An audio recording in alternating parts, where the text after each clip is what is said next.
कहवा बिलम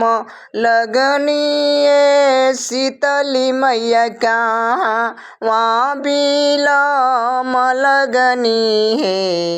मैया हे अड़उल के फूलवा कुमिल आइले चुनरिया धूमिल भइले नुहे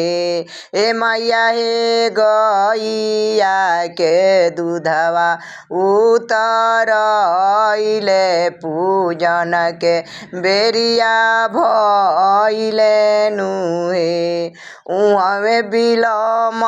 लगनी ए सेवा खाऊं वे बिलम लगनी हे ए सेवा खा देबे लगनी कोरी या के कायावा बझनिया गोदिया भरे लगनी हे ए सेवा खा देबे लगनी कोरी या के कायावा बझनिया गोदिया भरे लगनी हे।